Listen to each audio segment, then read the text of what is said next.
Welcome to the Ancestral Findings Podcast. Do you know who is who in the Wars of the Roses? There were many players in that infamous war. Let's start today with one of them.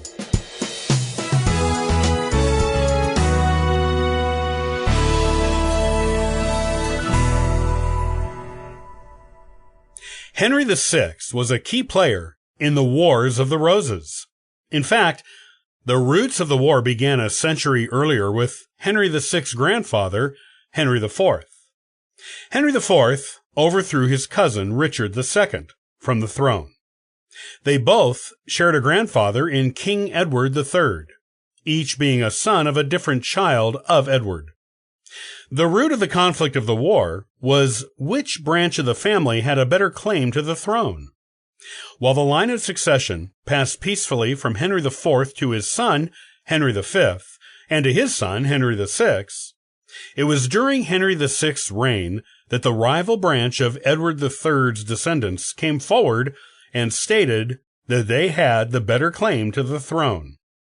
This was the beginning of the war. Henry VI was born in 1422, the only child of King Henry V and his queen, Catherine of Valois. He was heir to the throne of England from birth, and was also born during the waning years of the 100-Year War between England and France. His father, Henry V, was a hero of that war, and is considered one of England's last warrior kings. Henry V died of dysentery while on campaign in the 100 Years' War, leaving Henry VI, the new king of England, at only 9 months old. Fortunately, his father had brothers, so the boy king had lots of powerful men to run the country for him and advise him during his youth. Incidentally, Henry's mother, Catherine of Valois, became a beautiful young widow at the age of only 21, and soon found love again in the arms of her Welsh squire, Owen Tudor, with whom she had at least 3 children, though some historians say it was as many as 6. They initially had a secret affair, but eventually went public with it and got married, causing a great scandal, and the passage of a new law that said any royal woman could not get married without the permission of the king. Catherine's children with Owen Tudor became Henry VI's half-siblings, and Henry Tudor, who was the son of his half-brother Edmund Tudor, and thus Henry VI's half-nephew, eventually became King Henry VII, and began the Tudor royal empire in England. Henry VI was also technically King of France for a short time, as a small child, as he was the only legitimate male heir of his maternal grandfather, Charles VI, and France, unlike England, did not allow females to rule on their own. The throne of France was eventually given to a nephew of Charles in a treaty with England. The 100 Years' War went on throughout Henry VI's childhood, being managed by his uncles, and finally ended in 1453, when Henry was 31 years old. By that time, Henry had married his grandfather, Charles's niece, Margaret of Anjou, and was ruling England on his own. Henry and Margaret negotiated a lasting peace with France, with Calais being England's only remaining French territory, where it once had dozens. The 100 Years' War was over, but a new one in England was about to begin. Henry VI and Margaret of Anjou were popular rulers when they were a young married couple, known for enjoying good parties and being benevolent, merciful, and generous with the people of England. However, they did not conceive a child for their first 7 years of marriage, which put the English people on edge, wondering if there would be an issue with the succession. Shortly before Margaret announced her pregnancy at last, Henry VI fell into what would be the first of his many mental health episodes, where he was either mad or catatonic. In this first instance, he was catatonic for more than a year.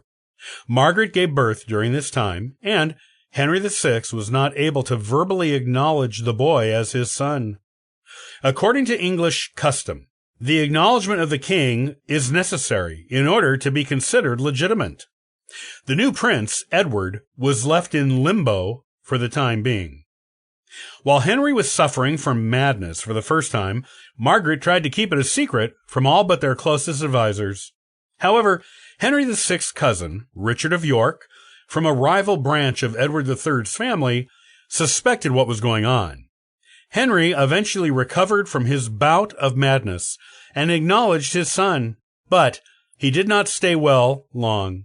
His second bout of madness was not as easily hidden, and Richard of York took over the running of the kingdom from Margaret, who fled with her son into the countryside. During her absence, where she took refuge in Scotland, Richard of York exacted a promise from Henry VI to name him as his heir, instead of Henry's own son.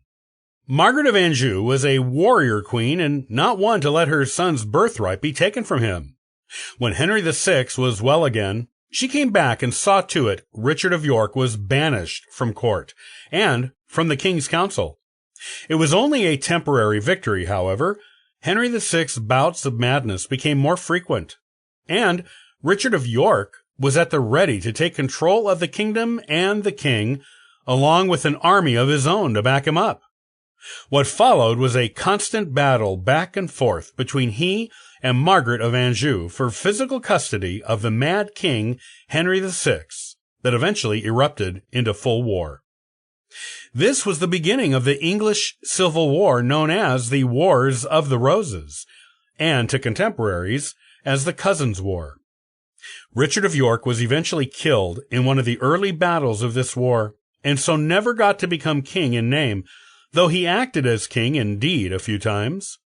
His second eldest son, Edmund, was killed in the same battle as him, but his eldest son, Edward, succeeded shortly after Richard's death in overthrowing Henry VI and proclaiming himself King Edward IV, getting the crown his father always wanted for himself, but never managed to fully grab. Henry VI lost the crown in March 1461 and was taken to Scotland by his wife. However, he was captured by forces loyal to Edward IV in 1465 and returned to England, where he was imprisoned in the Tower of London. Forces loyal to Henry VI, who was referred to as Lancastrians, the name of Henry's branch of Edward III's family, briefly took the crown back on Henry's behalf in October of 1470. But Henry lost the crown again to Edward IV's forces in April of 1471. He never got it back.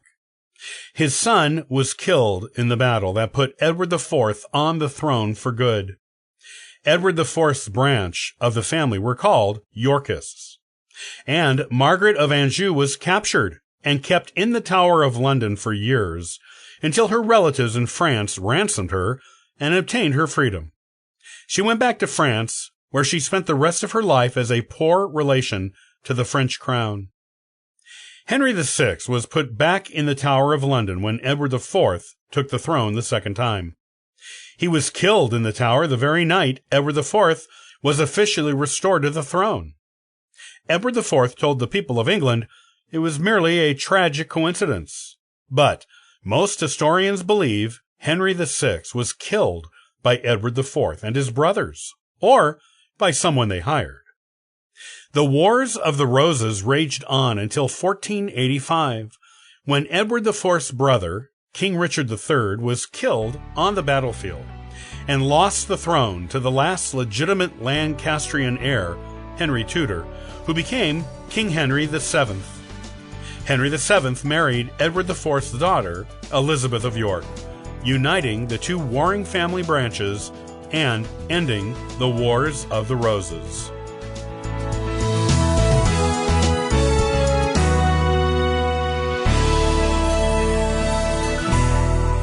Thanks for listening to the Ancestral Findings podcast. Looking for free resources to help you in your genealogy research?